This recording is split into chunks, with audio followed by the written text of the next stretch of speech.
ನೇತ್ರಾವತಿ ನದಿ ತೀರದಲ್ಲಿ ಶವ ಹೂತಿಟ್ಟ ಆರೋಪಕ್ಕೆ ಸಂಬಂಧಪಟ್ಟಂತೆ ಪ್ರಕರಣದ ತನಿಖೆ ಚುರುಕು ಮಾಡಿರೋದು ಎಸ್ಐಟಿ ಅಧಿಕಾರಿಗಳು. ಸ್ಫೋಟಕ ಸಂದರ್ಶನಗಳ ರಹಸ್ಯವನ್ನು ಕೆದಕಬೇಕು ಅಂತ ಹೇಳಿ ಎಸ್ಐಟಿ ಮುಂದಾಗ್ತಾ ಇದೆ. ಈಗ ಚಿನ್ನಯನ್ನು ಕರೆಯೋದು, ಇಂಟರ್ವ್ಯೂ ಮಾಡೋದು, ಆನಂತರ ಸ್ವಲ್ಪ ದಿನಗಳಾದ್ಮೇಲೆ ಅದನ್ನೆಲ್ಲ ಬಿಡುಗಡೆ ಮಾಡೋದು, ಹಂತ ಹಂತವಾಗಿ ಕಂತುಗಳಲ್ಲಿ ಬಿಡುಗಡೆ ಮಾಡೋದೆಲ್ಲ ಆಗ್ತಾ ಇತ್ತಲ್ಲ. ಏನು ಈ ಸಂದರ್ಶನ?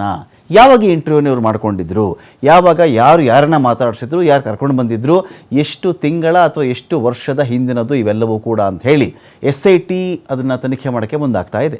ವಿಚಾರಣೆಗೆ ಹಾಜರಾಗಬೇಕು ಅಂತ ಹೇಳಿ ಯೂಟ್ಯೂಬರ್ಗಳಿಗೆ ಎಸ್ಐಟಿ ನೋಟಿಸನ್ನು ಕೊಟ್ಟಿರೋದು ಒಂದು ಕಡೆ, ಇಲ್ಲಿ ಮಹೇಶ್ ಶೆಟ್ಟಿ ತಿಮ್ರೋಡಿ ಮನೆಯಲ್ಲಿ ಇಂಟರ್ವ್ಯೂ ಆಗಿರೋದು ಒಂದು ಕಡೆ, ಇನ್ನೊಂದು ಕಡೆ ಇದೇ ಯೂಟ್ಯೂಬರ್ಗಳಿಗೆ ಬೇರೆ ಸಂದರ್ಶನ ಕೊಟ್ಟಿದ್ದರೆ ಅವುಗಳ ಕಥೆ. ಯಾವಾಗೆಲ್ಲ ಯೂಟ್ಯೂಬರ್ಗಳು ಬಂದು ಈ ಚಿನ್ನಯ್ಯನನ್ನು ಇಂಟರ್ವ್ಯೂ ಮಾಡಿದ್ರು ಅಥವಾ ಈ ಕೇಸ್ಗೆ ಸಂಬಂಧಪಟ್ಟಂತೆ ಸಂದರ್ಶನ ಮಾಡಿದ್ರು ಅಂತ ಹೇಳಿ ನೋಟಿಸನ್ನು ಕೊಡಲಾಗ್ತಾ ಇದೆ. ಸಮೀರ್ ಸೇರಿದಂತೆ 5ಕ್ಕಿಂತ ಹೆಚ್ಚಿನ ಯೂಟ್ಯೂಬರ್ಗಳಿಗೆ ಇದೀಗ ನೋಟಿಸ್ ಹೋಗಿದೆ. ಆರೋಪಿ ಚಿನ್ನಯ್ಯನ ಹೇಳಿಕೆ ಆಧಾರದ ಮೇರೆಗೆ ಎಸ್ಐಟಿ ತನಿಖೆ ಮಾಡ್ತಾ ಇದೆ. ಇವತ್ತು ಯೂಟ್ಯೂಬರ್ ಸಂತೋಷ್ ಮಾತ್ರ ವಿಚಾರಣೆಗೆ ಹಾಜರಾಗಿದ್ದದ್ದು. ಜೊತೆಗೆ ಎಸ್ಐಟಿ ಅಧಿಕಾರಿಗಳು PDO ಸಿಬ್ಬಂದಿಯ ವಿಚಾರಣೆ ಕೂಡ ಮಾಡಿದ್ದಾರೆ. ಧರ್ಮಸ್ಥಳ ಗ್ರಾಮ ಪಂಚಾಯಿತಿ PDO ಹಾಗೂ ಸಿಬ್ಬಂದಿ ವಿಚಾರಣೆಯನ್ನು ಕೂಡ ಎಸ್ಐಟಿ ಮಾಡಿದೆ.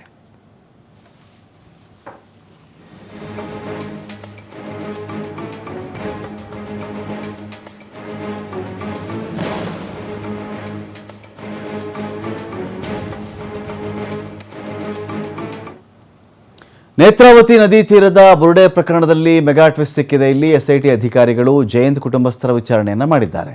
ಎಸ್ಐಟಿಯಿಂದ ಜಯಂತ್ ಪತ್ನಿ, ಮಗಳ ವಿಚಾರಣೆ ಆಗಿದೆ. ಇಲ್ಲಿ ಜಯಂತ್ ಕುಟುಂಬಕ್ಕೆ ಇದೇ ವೇಳೆ ಮತ್ತೊಬ್ಬ ಯೂಟ್ಯೂಬರ್ ಸಾಥ್ ಕೊಟ್ಟಿದ್ದಂಥ ವಿಚಾರ ಕೂಡ ಆಚೆ ಬಂದಿದೆ.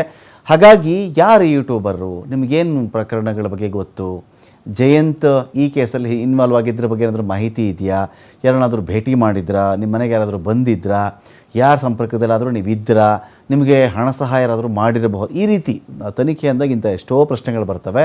ಆ ಎಲ್ಲವನ್ನು ಇಟ್ಕೊಂಡಿದ್ದೀಗ ಎಸ್ಐಟಿ ಅಧಿಕಾರಿಗಳು ಜಯಂತ್ ಫ್ಯಾಮಿಲಿಯವರನ್ನು ವಿಚಾರಣೆ ಮಾಡಿದ್ದಾರೆ.